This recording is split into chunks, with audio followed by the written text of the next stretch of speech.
اللہم صلی علی محمد وآل محمد۔ عزیزان گرامی اور بزرگان قدر، آج کا دن بھی ایک بابرکت اور عظمت والا دن ہے۔ آج کے دن ہمارے 10ویں امام علی نقی علیہ السلام کی ولادت۔ اللہم صلی علی محمد وآل محمد۔ میں آپ تمام حضرات کی خدمت میں امام کی ولادت کی مبارکباد پیش کرتا ہوں، آپ کی خدمت میں اور امام یاسر علیہ السلام کی خدمت میں۔ اور جس آیت کریمہ کو سرنامہ کلام انجام دیا ہے، اس کے متعلق عرض کرنا ہے کہ خداوند عالم عظمت عید غدیر کو قرآن مجید میں کس طرح سے بیان فرما رہا ہے۔ خداوند عالم ارشاد فرما رہا ہے، یا ایھا الرسول بلغ، اے رسول پہنچا دیجیے، ما انزل الیک من ربک، اس پیغام کو جو آپ پر پہلے نازل ہو چکا ہے۔ وَإِن لَّمْ تَفْعَلْ فَمَا بَلَّغْتَ رِسَالَتَهُ، اگر آپ نے اس پیغام کو نہ پہنچایا تو گویا رسالت کا کوئی کام ہی انجام نہیں دیا۔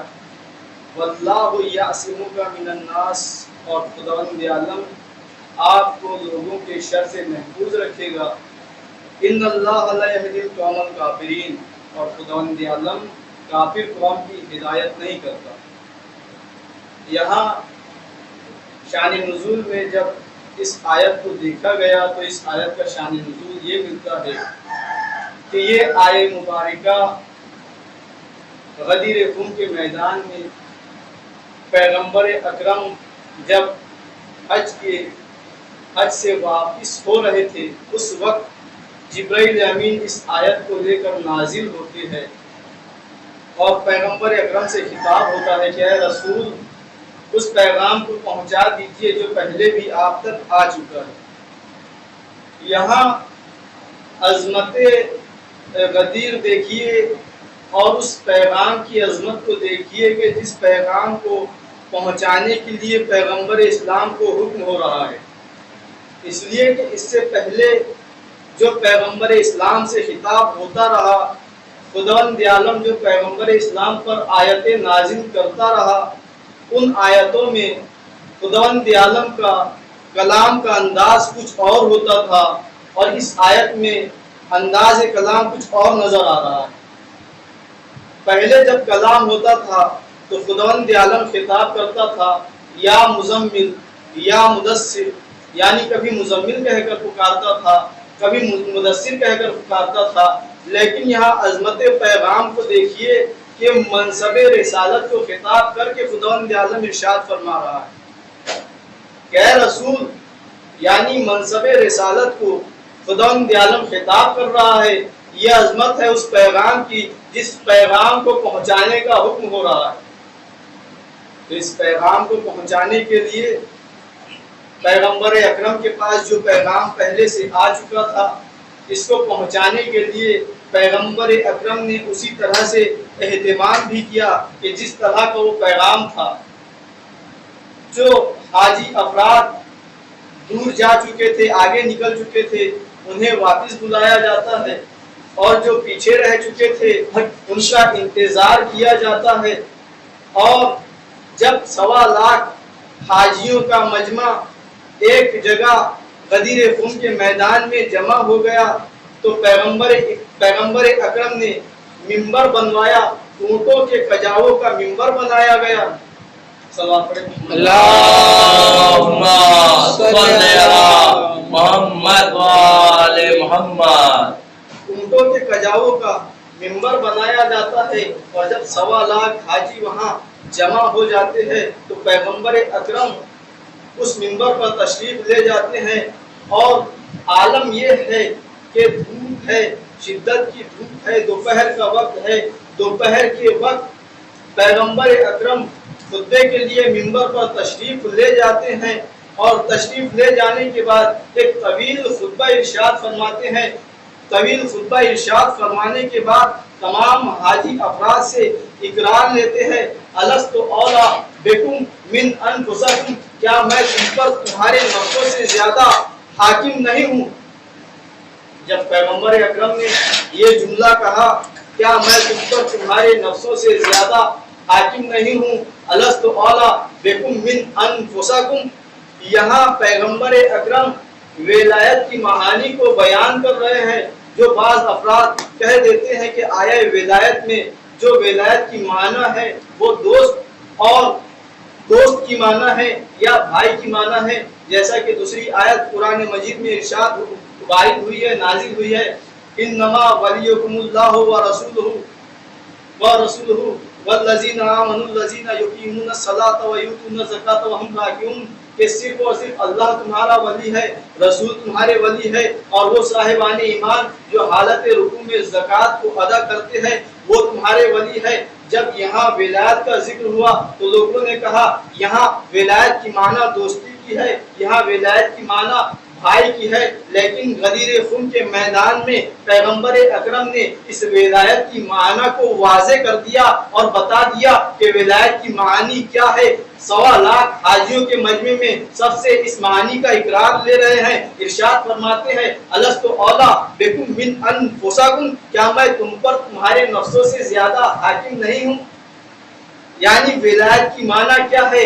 ولایت کی معنی ہے حاکمیت کی، سرپرستی کی، یعنی پیغمبر اکرم تمام لوگوں کے حاکم اور سرپرست ہے، یعنی پیغمبر اکرم جس انسان کو جو حکم دے دے اسے وہ حکم ماننا لازم اور ضروری ہو جاتا ہے۔ اگر پیغمبر اسلام کے حکم کا انکار کر دیا تو وہ مسلمان نہیں رہ جاتا۔ اب جب تمام حاجیوں نے اقرار کر لیا الست اولا بکم من انفسکم، سب نے کہا بلا یا رسول اللہ، آپ ہم پر ہمارے نفسوں سے زیادہ حاکمیت رکھتے ہیں۔ جب سب سے اقرار لے لیا، ایک مرتبہ مولائے کائنات کو اپنے ہاتھوں پر بلند کرتے ہیں اور ارشاد فرماتے ہیں من کنت مولا ہو فہذا علی مولا، کہ جس کا میں مولا ہوں اس کے یہ علی مولا ہے۔ اللہم صلی علی محمد وآل محمد۔ عزیزان گرامی، یہاں وہ پیغام ہمیں معلوم ہو گیا کہ جس کے لیے خداوند عالم نے اپنا لہجہ بدل دیا، خطاب کیا یا ایھا الرسول بلغ سے، یعنی جہاں مزمل اور مدثر سے خطاب ہوتا تھا وہیں منصب رسالت سے خطاب ہو رہا ہے۔ اس پیغام کے لیے، پیغام ولایت مولائے کائنات کے لیے، یعنی خداوند عالم بھی اس کی عظمت کو جانتا ہے کہ ولایت کی عظمت اور بلندی کیا ہے، تو اسی عظمت اور بلندی کے ساتھ پیغمبر اکرم نے مولائے کائنات کی ولایت کا اسی طرح سے اعلان کیا جس طرح کی اس کی عظمت ہے۔ جب یہ اعلان ہو چکا، ولایت مولائے کائنات کو پیغمبر اکرم نے بیان کر دیا، اس کے بعد جبرائیل امین ایک اور آیت لے کر نازل ہوتے ہیں الیوم اکملت لکم دینکم واتممت علیکم نعمتی ورضیت لکم الاسلام دینا، کہ آج الیوم اکملت لکم دینکم، آج دین مکمل ہو گیا، واتممت علیکم نعمتی، اور تمہارے لیے ساری نعمتیں تمام ہو گئی، ورضیت لکم الاسلام دینا، اور ہم نے آج کے دن اس دین اسلام کو تمہارے لیے پسندیدہ دین قرار دے دیا ہے۔ اللہم صلی علی محمد وآل محمد۔ تو عزیزان گرامی، جس نعمت پر دین مکمل ہوا ہے وہ نعمت ہے ولایت مولائے کائنات۔ جس ولایت کی وجہ سے دین اسلام پسندیدہ دین قرار پایا، یعنی خداوند عالم نے ولایت مولائے کائنات کے ذریعے سے اس دین اسلام کو پسندیدہ دین قرار دیا ہے۔ تو عزیزان گرامی، یہ عید غدیر کا دن ایک بہترین دن ہے، عظمتوں والا دن ہے، یعنی سارے دین کے ارکان، سارے دین کی عبادتیں منحصر ہو جاتی ہے ولایت مولائے کائنات پر۔ پیغمبر اکرم کو حکم ہوا کہ اگر اس پیغام کو نہ پہنچایا تو آپ نے رسالت کا کوئی کام ہی انجام نہیں دیا، یعنی ولایت کے پیغام کو نہیں پہنچاتے تو پیغمبر اکرم علیہ السلام نے جتنے احکامات پہنچائے تھے سب بیکار ہو جاتے. یعنی پیغمبر نے اپنے کون سے کاموں کا انجام دیا؟ نماز کے حکم کو پہنچایا، روزے کے حکم کو پہنچایا، حج کے حکم کو پہنچایا. اب خداوند عالم یہ بتا رہا ہے اگر اس ولایت کے پیغام کو نہ پہنچایا تو نماز نہ پہنچائی، اگر اس ولایت کے پیغام کو نہ پہنچایا تو روزے کو نہ پہنچایا، اگر اس ولایت کے پیغام کو نہ پہنچایا تو حج کو نہ پہنچایا. گویا یہ کہ اگر اس ولایت کے پیغام کو نہ پہنچایا تو دین کے کسی احکام کو نہ پہنچایا. صلوات پڑھیں. اللهم صل على محمد وآل محمد. عزیزان گرامی، یہ عید غدیر کا دن ایک بڑی عظمت والا دن ہے. تمام عبادتیں منحصر ہے ولایت مولائے کائنات پر. اگر ولایت مولائے کائنات نہ ہو تو ہماری نمازیں بیکار ہو جائے، ولایت مولائے کائنات نہ ہو تو ہمارے روزے بیکار ہو جائے، ولایت مولائے کائنات نہ ہو تو ہمارا حج بیکار ہو جائے. تو عزیزان گرامی، ہم عید الفطر میں ایک مہینہ روزے رکھتے ہیں، نمازیں پڑھتے ہیں، قرآن پڑھتے ہیں، عید قربان میں قربانی پیش کرتے ہیں. لیکن عزیزان گرامی، یہ دونوں عید ہم بڑی عظمتوں کے ساتھ مناتے ہیں. لیکن بہت سے ایسے علاقے ہیں جہاں مسلمان عید غدیر کو نہیں جانتے. یہ جو دونوں عیدیں ہیں یہ منحصر ہے عید غدیر پر، یعنی عید ولایت پر، مولائے کائنات کی ولایت پر. اگر عید غدیر نہ ہوتی تو عید الفطر بھی بیکار ہو جاتی، اس لیے کہ نہ روزہ قبول ہوتا نہ نماز قبول ہوتی. عید غدیر نہ ہوتی تو عید قربان بیکار ہو جاتی، اس لیے کہ ولایت مولائے کائنات نہ ہوتی تو کسی کی قربانی قبول نہ ہوتی. تو عزیزان گرامی، یہ جو دونوں عیدیں ہیں یہ عیدیں منحصر ہے عید اکبر عید غدیر پر. جب یہ دونوں عیدیں منحصر ہے عید غدیر پر تو ہمیں چاہیے کہ ہم اسے بھی اس کی عظمتوں کے ساتھ، اس کی بلندیوں کے ساتھ اسے ویسا ہی منائیں جیسا منانے کا حق ہے. اللهم صل على محمد وآل محمد. اللهم صل على محمد وآل محمد. تبلیغ غدیر کے سلسلے میں، عظمت غدیر کے سلسلے میں چند چیزیں ہیں کہ تبلیغ غدیر کے سلسلے میں رسول خدا کی حساسیت کا اندازہ اس جہت سے لگایا جا سکتا ہے کہ خداوند عالم نے آپ کی 30 سالہ تبلیغی خدمات اور زحمات کو اسی غدیر تبلیغ پر موقوف کر دیا تھا. اسی لیے آپ نے دشمنوں کے خوف کو غض نظر کرتے ہوئے غدیر خون کے تپتے اور جلستے ہوئے صحرا میں حضرت علی کو اپنا جانشین اور خلیفہ مقرر فرمایا. اس واقعہ غدیر میں حضرت کا خطبہ حساسیت کی بہترین دلیل ہے کہ جس کے متعلق امام غزالی نے لکھا ہے کہ تمام مسلمانوں کا اتفاق ہے کہ یہ آپ ہی کے الفاظ ہیں. اس کے علاوہ حضرت نے اپنی زندگی میں متعدد موقعوں پر غدیر کی حقیقت سے لوگوں کو روشناس کرایا ہے.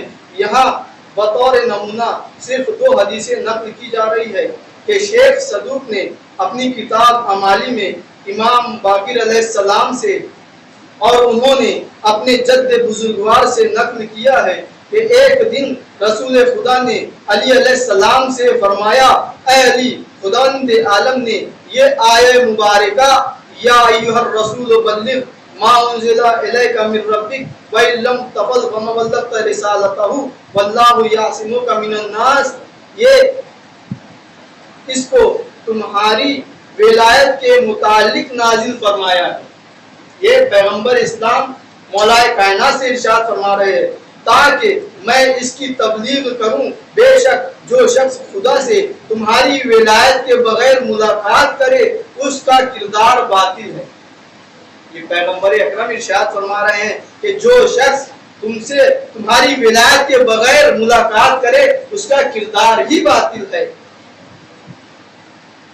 3 صدی ہجری کے دانشور فرات ابن ابراہیم نے امام صادق علیہ السلام کی ایک حدیث نقل کی ہے کہ آپ نے اپنے آبائے طاہرین سے روایت کی ہے کہ رسول خدا نے فرمایا عید غدیر میری امت کی سب سے بڑی عید ہے۔ روز غدیر وہ دن ہے جس دن خداوند عالم نے مجھے حکم دیا کہ میں اپنے بھائی علی ابن ابی طالب کو اپنی امت کا پرچمدار امام منصوب کروں تاکہ میرے بعد لوگ ان کے ذریعے ہدایت پا سکے۔ اس دن خدا نے دین کو کامل کیا، میری امت پر اپنی نعمتیں تمام کی اور ان کے لیے اسلام کو دین کی حیثیت سے پسند کیا۔ صلوات پڑھیں۔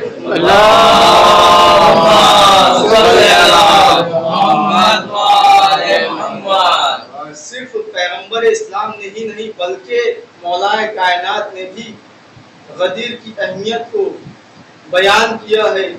حضرت علی علیہ السلام نے وفات رسول کے بعد آپ کے نقش قدم پر چلتے ہوئے لوگوں کو غدیر کی اہمیت بتائی اور غاصبین غدیر کے خلاف کھل کے آواز اور احتجاج بلند کی۔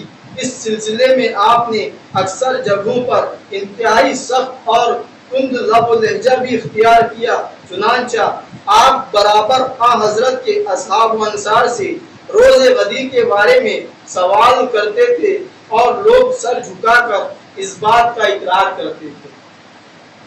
یعنی یہ مظلومیت مولا کائنات ہے کہ لوگ اقرار کر رہے ہیں لیکن منہ سے گواہی نہیں دے رہے۔ روایت میں ہے کہ ایک صحابی نے جواب میں عذر خواہی کرتے ہوئے کہا، میں بوڑھا ہو گیا ہوں، مجھے کچھ یاد نہیں۔ تو حضرت نے بد دعا کی۔ دیکھیے غدیر کی عظمت دیکھیے، جو غدیر کا انکار کر رہا ہے اس کے لیے امام علی علیہ السلام خود بد دعا کر رہے ہیں، خدایا اگر یہ شخص دروغ گوئی سے کام لے رہا ہے تو اس کو ایسے مرض میں مبتلا فرما کہ یہ اسے چھپا نہ سکے۔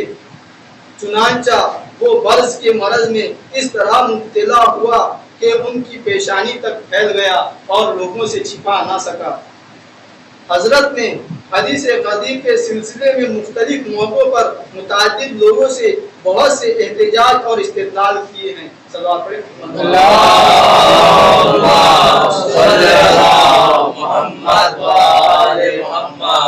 امام رضا علیہ السلام کے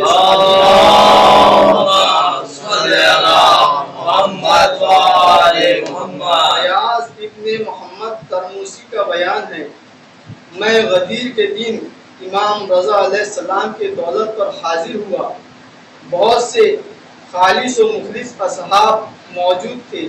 دیکھیے غدیر کے روز امام کی سیرت دیکھیے، امام کن کاموں کو انجام دیتے تھے۔ اصحاب موجود تھے، سب کو طعام غدیر کی دعوت تھی، یعنی امام رضا علیہ السلام نے روز غدیر اپنے اصحاب کو طعام کی دعوت دی تھی، یعنی یہ پتہ چلا کہ طعام دینا، دعوت دینا عید غدیر کے دن یہ بھی مستحب کام ہے۔ غدیر کی دعوت دی تھی، مولا کے ساتھ سب روزہ دار تھے، اور اسی سے پتہ چل رہا ہے کہ روز غدیر کے دن روزہ رکھنا بھی مستحب ہے۔ افطار کے لیے سبھی حاضر تھے۔ پور تکلف افطار کے بعد امام علیہ السلام نے سب کو مخاطب کر کے فرمایا، سنو، میرے بابا حضرت کاظم نے مجھ سے بیان فرمایا، ان سے میرے دادا حضرت صادق نے، ان سے حضرت محمد باقر نے، اور ان سے میرے جد امام حسین نے بیان فرمایا کہ امیر المومنین کی حکومت کے دوران، اب دیکھیے روز غدیر جو ظاہری حکومت مولا کائنات کے ہاتھوں میں آئی تھی، تو روز غدیر مولا امیر المومنین نے کیا کیا؟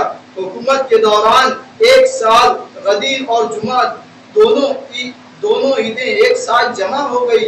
مولا کائنات طلوع آفتاب کے 5 گھنٹے بعد اپنے گھر سے برآمد ہوئے اور مسجد کوفہ کے منبر پر رونق افروز ہوئے، پھر لوگوں کو مخاطب کر کے خداوند عالم کی حمد و ثنا کی۔ اس کے بعد فرمایا، یہ بہت عظیم الشان دن ہے، یعنی روز غدیر کا دن، یہ امام علی علیہ السلام خود بیان فرما رہے ہیں، یہ بہت عظیم الشان دن ہے کہ جس کے دامن میں آسودگی لپٹی ہوئی ہے، رفعتوں کے زینے اس میں نصب ہو چکے ہیں، اور خدا کی حجتیں اس میں روشن ہو چکی ہے۔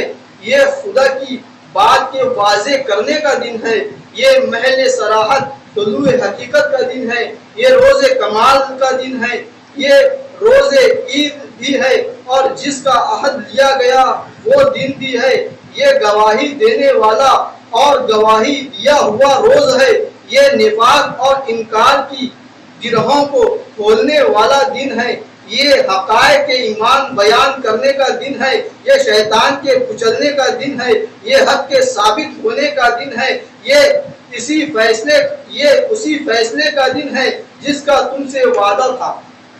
یعنی یہ عید غدیر کی فضیلت کو خود مولائے کائنات بیان فرما رہے ہیں۔ تمہیں معلوم ہے کہ سبیل خدا کیا ہے اور اس سے مراد کون ہے، صراط کون ہے اور راہ خدا کون ہے۔ یاد رکھو میں صراط خدا ہوں، جو میرے راستے پر مطیع خدا بن کر نہ چلے وہ جہنم میں اتر گیا۔ میں سبیل خدا ہوں، مجھ کو اللہ نے ختم المرسلین کے بعد پیروی کرنے والے کے لیے نصب فرمایا ہے۔ میں جنت و جہنم کا تقسیم کرنے والا ہوں، فاجروں پر خدا کی حجت ہوں، میں نوروں کا نور ہوں۔ اب بھی وقت ہے، خواب غفلت سے بیدار ہو جاؤ۔ یعنی امام بتا رہے ہیں کہ جو امام کو ظاہری حکومت ملی تھی اس کے بعد بھی لوگ خواب غفلت میں تھے، یعنی امام کو صرف ظاہری خلیفہ مان رہے تھے، حقیقی خلیفہ نہیں مان رہے تھے۔ اس لیے امام نے ان جملوں کو استعمال کیا۔ اس پورے خطبے کا محور اور مرکز واقع غدیر ہے۔ آپ نے ارشادوں میں واقع غدیر کی اہم ترین باتیں یاد دلانے کی کوشش کی ہے اور خواب غفلت میں پڑے ہوئے لوگوں کو بیدار کیا ہے۔ اس خطبے سے یہ بات بھی سمجھ میں آتی ہے کہ آپ تبلیغ غدیر کے سلسلے میں انتہائی حساس تھے، اسی لیے ظاہری حکومت ملنے کے بعد بھی غدیر کی اساسی حیثیت کو فراموش نہیں ہونے دیا اور لوگوں کو اس کی طرف متوجہ کرتے رہے۔ تو پیغمبر اکرم کے بعد بھی مولائے کائنات نے غدیر کی عظمتوں کو لوگوں کو بتایا ہے، لوگوں کو بھولنے نہیں دیا۔ جو لوگ بھول چکے تھے ان سے سوال بھی کیا اور جس نے انکار کیا اس کے لیے بد دعا بھی کی ہے۔ یعنی یہ بڑا ہی عظمت اور بلندی والا دن ہے۔ عظمت غدیر دیکھیے، اگر آپ چاہتے ہیں کہ زمین و آسمان کی تمام بلاؤں سے محفوظ رہے تو عید غدیر کے دن نیا لباس پہنے۔ یہ عید غدیر کے فضائل ہے کچھ۔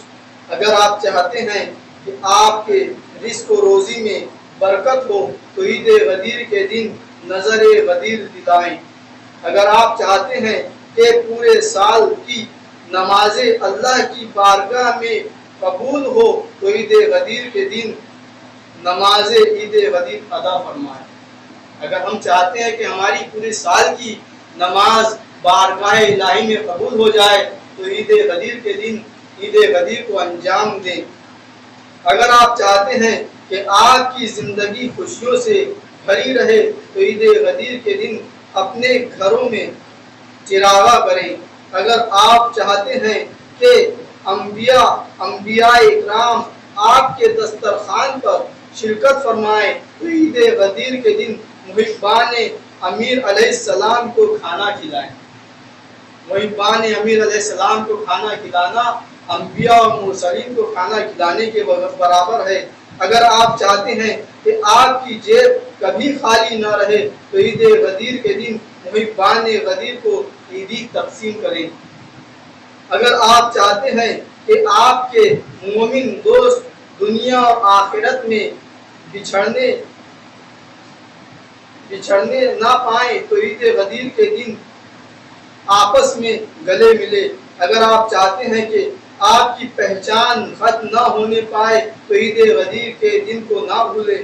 اگر آپ چاہتے ہیں کہ آپ کے ایمان کی گواہی حجر اسود روز قیامت دے تو عید غدیر کے دن کو نہ بھولیں۔ اگر آپ چاہتے ہیں کہ آپ کے خاندان میں پھوٹ نہ پڑنے پائے تو اہل خانہ کو عید غدیر کے دن کھانا کھلائیں۔ اگر آپ چاہتے ہیں کہ آپ کی اولاد بیماریوں سے بچی رہے تو عید غدیر کے دن نیا لباس پہنے۔ اگر آپ چاہتے ہیں کہ کسی کو تا عمر کپڑے پہننے کا ثواب حاصل ہو تو عید غدیر کے دن مومنین میں نیا لباس تقسیم کریں۔ یہ عید غدیر کے فضائل ہے، اور عید غدیر کے دن جن کاموں کو ہمیں انجام دینا ہے، عید غدیر کے دن غسل کرنا ہے، یہ مستحب ہے۔ تو جو 18 ذی الحجہ کو عید غدیر کا دن آنے والا ہے اور 18 جولائی دونوں ایک ہی تاریخ پڑ رہی ہے، تو ہمیں اس دن غدیر کے دن غسل انجام دینا ہے عید غدیر کا، اور روزہ رکھنا بھی مستحب ہے، روزہ رکھیں اور اس دن نیا لباس پہنیں، اور اعمال عید غدیر جو ظہر سے پہلے پہلے ہے اسے انجام دیں، نماز عید غدیر پڑھیں اور مومنین کے ساتھ مل کر عید غدیر کے دن کے اعمال کو انجام دیں۔ وصلی علی محمد و آلہ